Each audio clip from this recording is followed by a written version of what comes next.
Hello everyone, and welcome to Book My Therapy. Today we have Amita. Amita is an experienced therapist specializing in trauma, anxiety, depression, grief, and adult ADHD. With a compassionate and goal oriented approach, she empowers her clients using a strength focused, culturally diverse, and language specific method. Fluent in English, Hindi, Marathi, and Urdu, she integrates a range of therapeutic approaches and mindfulness techniques into her practice. Grounded in a strength based, anti oppressive, and trauma informed framework, she fosters a therapeutic environment characterized by warmth, empathy, tranquility, ensuring accessibility and inclusivity for all. It's a pleasure to have you, Amita. Welcome to Book My Therapy. Thank you so much, Neha. Thank you for the introduction. Questions for you. First, being your career path as a mental health professional, what are some strategies for aspiring mental health professionals for building their career in Canada?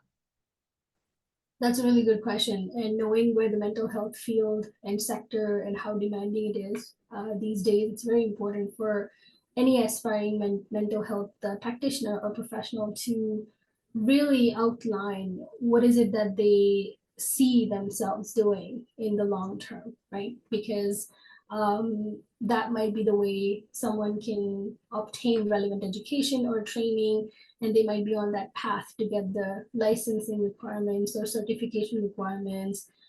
Some of them could, depending on the certification and licensing, there is a practical component through internship, maybe volunteer work, or even placements in order for you to be licensed partially or working towards your full license.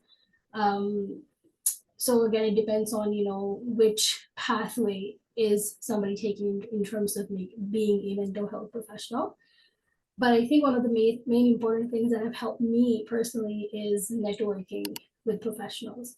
So once somebody's on their trajectory of figuring out what is it that they want in their career as a long-term goal, it's also about how can I mingle with like-minded folks, or maybe network with folks that have had similar journeys that I would like to get more information about.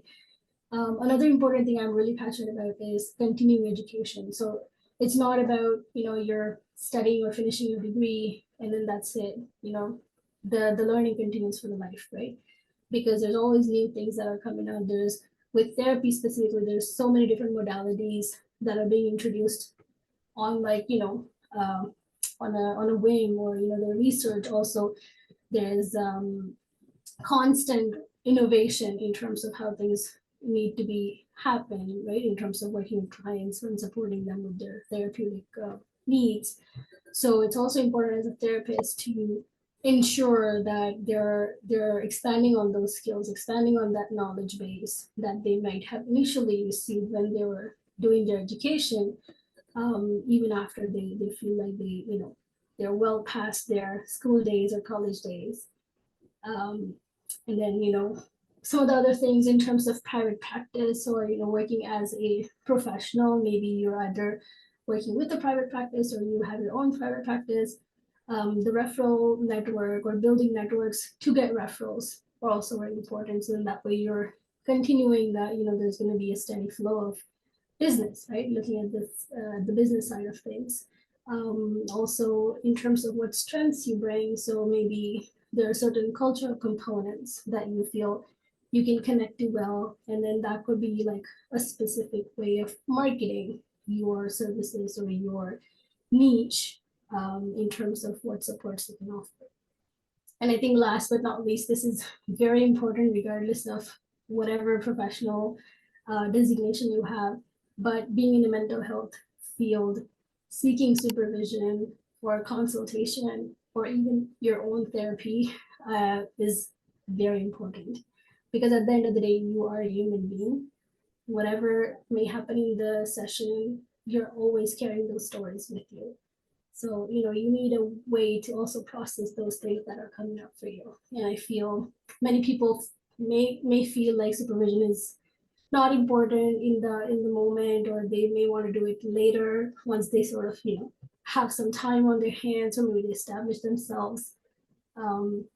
But I think it's really important to kind of not only get you some of these tips to get you started, but also it's a long-term journey, right, for you when you're in this field. So I hope those are some of the considerations that people think are helpful for them, because I know for sure that they have been helpful for me. Okay, perfect. Thank you for sharing. The next question is, what unique challenges do mental health professionals face in maintaining their mental well-being, and what self-care practices are particularly beneficial for those in this field? Absolutely, that's a really, really big, question for a lot of mental health professionals or providers in today's space, because of how demanding the work is. The demand for our services are always increasing, so there's very high likelihood of someone, easily being burnt out, or someone easily, feeling a lot of stress based on the work that they're doing. So it could be related to the business, or related to the work career that they're in. It could just be also related to like a lot of self narratives that they may carry because of the stress. So I think it's very important to maintain well-being and self-care, even though it's such a small word as well as a big word. It's always used very widely in today's communication. I think it's also for a therapist, when I think about self-care, for me, it's how can I maintain who I am when I am in the sessions and when I'm not in the sessions with the clients, right? So maybe for me, that looks like supervision is a big thing. So then that is a way for me to offload some of those things that may be coming up for me, or seek other perspectives that I might not get just within myself. But another piece would be like pursuing hobbies. So there might be certain things that offer me some sort of a space to express myself better. Maybe through, like, some people like to do art, some people like to do just any physical activity. So for me, I think, how can I practice mindfulness for myself, because I do a lot of that in the sessions with the clients. So when I talk about self-care, it's like I'm preaching a lot of these things to clients. How am I practicing that for myself?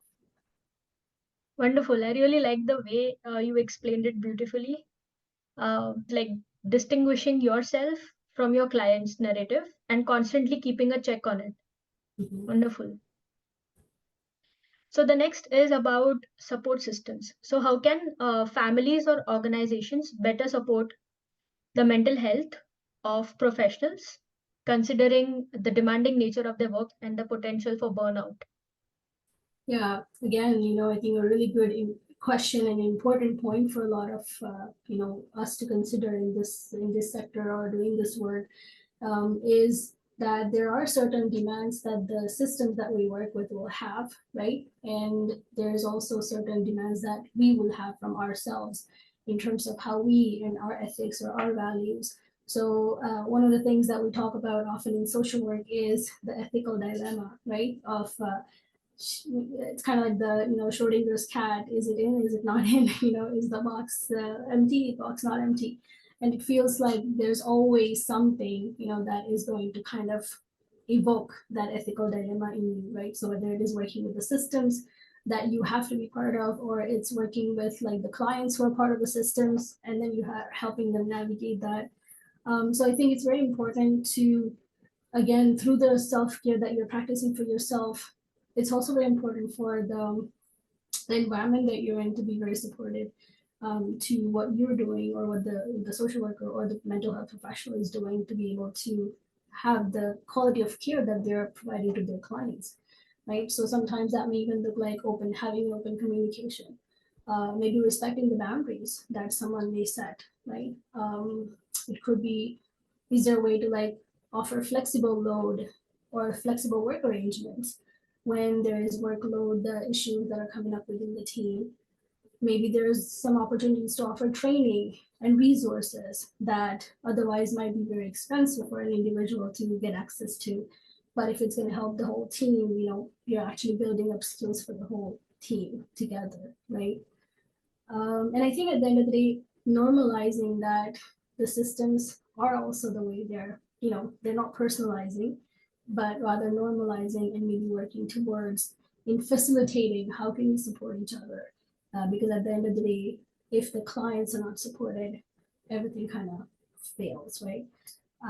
So whether it is interpersonal relationships that people may feel like are really strenuous, whether it is, the workloads that are strenuous, whether it is, so burnout can happen at any time of the day, right? Or any time of the career.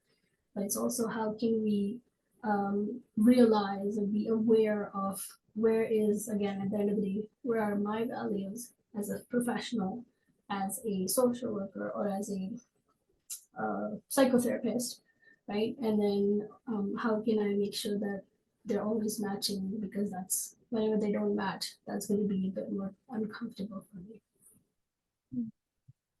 Interesting. Yeah. So the next section is about parenting and mental health. Mhm. How can parents strike a balance between prioritizing their mental health and ensuring a supportive environment for their children? That's the $1 million question in today's world, right? uh, but I think again, right, looking at the stressors that we have in our day-to-day activities today, it's not what parenting looked like maybe even 100 years ago, or maybe even 50 years ago. A lot has changed. The way our societies are functioning, the way our families are functioning has changed as well. There's a lot of movement too. So we're talking about cultural contexts. There is, transitions that we're talking about within families, and everybody's going through, right? So if there's newcomers, if there's immigrants, right, it's not just the adults, it's also the kids that are going through those transitions. And that can bring up a lot of, challenges or maybe barriers initially, right, when the transitions are happening in the moment. So there's a lot of strain on parenting per se, right? Because as a parent, I can understand you might be trying to navigate your own career path if you're a newcomer, if you're like transitioning into a major life event. So there's a lot of that navigation as an adult, but also supporting and caring for these young ones at home are also equally important. So sometimes it's all about how can I model what self-care looks like for me as a parent, so then that way I can also ensure that my kids are watching me and they can follow me in the same route. Maybe it's also fostering communication, right? In terms of not having too open boundaries, but not having too rigid boundaries as well, right? How can we connect rather than, be in our own little silos, working on our own things? Because at the end of the day, in families, it's all connected, right? We come home and we want this to be a safe space. We want this to be a warm space for a lot of us. How can we ensure that the space that we live in feels warm for us? How can we delegate responsibilities so that way it's not just, everybody's helping mom, rather than, people taking responsibility that this is my space and I have to make sure that it's maintained, or the cleanliness or tidiness is maintained, rather than mom or dad telling me that I have to do this. Or I have to kind of be assigned a chore, right? Again, it depends. It's very nuanced, right? It depends on how old the child is, and a lot of factors, right, within the family home as well. But also maybe that could be a dedicated time for bonding, right? Maybe that's the only time that you can actually bond with your child, and it doesn't feel like a chore anymore. It doesn't feel like a task anymore. So I think again, being a lot of that mindfulness aspect that could come in terms of am I on autopilot right now, or am I actually like paying attention to what I'm doing, right? Or do I really want to just keep going at the pace that I'm going, or can I actually take a minute to really evaluate what is it that I'm doing, or who am I with in my space? So yeah, like monitoring small things in and around the home can also make a big difference, because as a mom, I know my kid is definitely observing me. They may not be able to say anything, or they may not like really comment right away, but I know they're taking in all that information. right? So it's like, how are you creating that healthy and nurturing dynamics within the space that you are cohabiting together? So then that way, everybody's well-being is maintained. Mm. Interesting. Especially because, you pointed out the difference that, we are immigrants, Mhm. and that plays a huge role. Yeah, absolutely. The next question is about what are effective strategies for fostering open communication and mental health within families? And how can parents reduce the stigma surrounding mental health discussions at home? Yeah, and I'll give you again like an example from like the you know families that we come from with the cultural lens, because I know if it's very easy, or it might be less stigmatized for someone to talk about mental health or seeking supports for mental health if there is a normalization of what mental health is in that society or in that family growing up. But I know when that could be a challenge all by itself when it comes to a family, maybe from a culture that doesn't talk a lot about mental health, or don't really feel like mental health is a thing that needs to be talked about, right? And the first thing is like, how can we even like get to that awareness? How can we even break that stigma to even start seeking support for somebody who may need it? Because otherwise it's just going to feel a bit more daunting for the person who is struggling, because then they feel like they're isolated, nobody really understands them, um, and then maybe the parents or the adults or the guardians in the house, they feel like maybe again because they don't understand, they also feel helpless, right? So there's like this natural disconnect in terms of, I know there's something wrong with my child, or I definitely know that he's or she's struggling, but I don't know what it is, and I don't know how I can better support them, and then further like take them apart, right? So there's more disconnection rather than connection. So I think in some of the sessions that I usually talk to families about, we talk about firstly looking at what mental health even means to individuals, right? So yes, there's diagnoses, right, that we may have on paper, right, scientific diagnoses that someone can have based on the symptoms, but they may have their own interpretation of what exactly the word mental health is, or what exactly that diagnosis is that the doctor may have made for their family member, right? So I think understanding those deeper perspectives or meanings that a person is putting to that word or diagnosis will open up a lot of discussions, right? And even maybe give rise to some validations or maybe some reflections within each other or within their family dynamics to maybe help normalize that, what, this is what depression looks like, or this is what anxiety or bipolar disorder looks like. And it's not just me acting up, right? Or it's not just me having a mood, or I'm moody, quote unquote. So it's a bit more nuanced as well for clients, right? Because we may have like a list of symptoms, but not everybody would kind of fall into all those boxes. And that's why it's very important for family members to really understand, where is this, what does the symptoms mean, what does the diagnosis mean, and how can I help when this symptom shows up for the family member that seems to be struggling, right?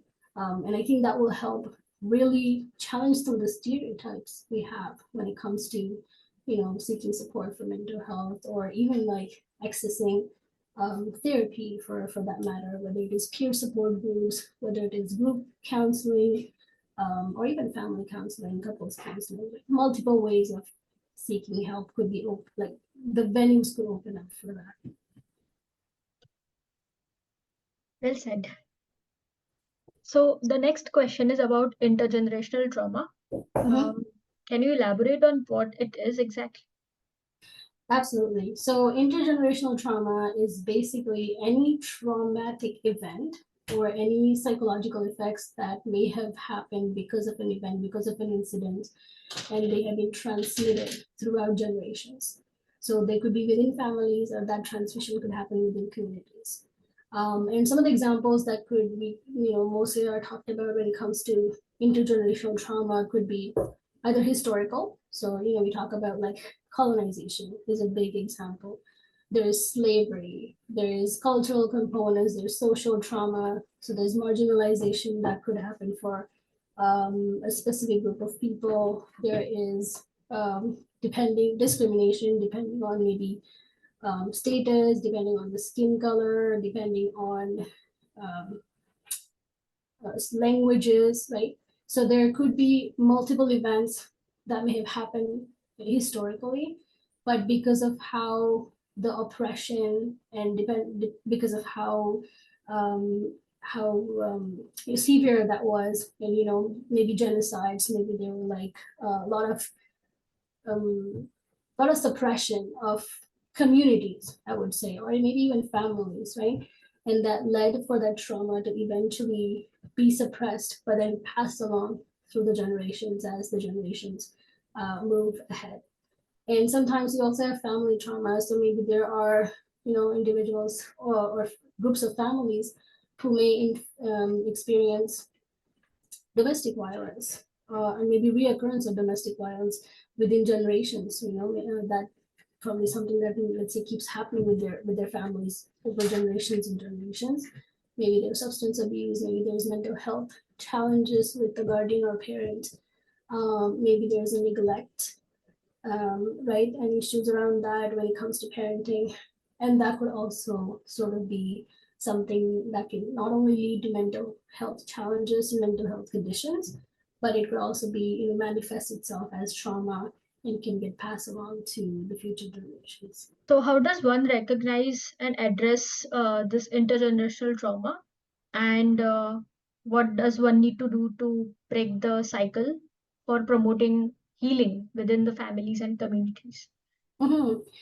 Yeah, so I think that's a really big question because, again, it's very nuanced based on maybe the nature of the trauma, right? That a family might experience or an individual might experience. If someone's experienced, let's say, colonization, or, as a culture where they've experienced colonization or social oppression through slavery or through oppressions, by the means of colonization at the end, right, as a whole, then that is also not only that individual's responsibility in terms of moving forward with identifying and healing or finding ways to heal, but it's also important for the community. Right? That's why when in 2020 we saw that whole movement, Black Lives Matter, explode because of how important it was to recognize that this was still happening in the world. This was still an issue that people were facing very actively. So it's also not only recognizing that, not only realizing or a way to kind of fight back. So then that way there's policy modifications that could be made on a systems level, right? But there's also through that, through talking about these issues, through talking about things that have sort of come up for families along the way, right? It can also be, again, very validating for people to connect with each other, right? It can maybe promote retelling of the stories, right? From the strengths perspective of, yes, this was happening.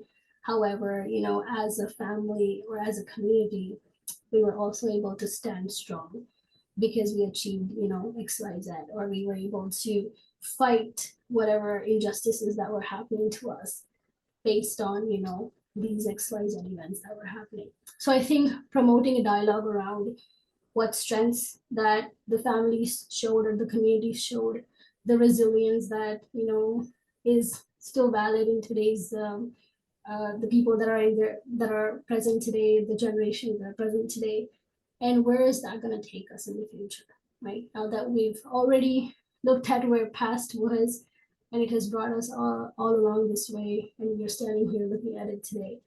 What does that mean for us going forward? Right? So maybe talking about that too, like coming in from policy changes, right? So knowing that this is where the past was, this is where we are today, and when it comes to tomorrow, what would I like to see different? What would I like to see change? Right? So whether it is having conversations within the family to see how are we going to change our perspectives on what mental health is, what, the different things around barriers or stigmas we have around mental health. Or when it comes to communities, it means like, what does this mean? How can we create a supportive space? So that way, even though our ancestors had to deal with, we want to make sure that our kids don't have to deal with the same thing.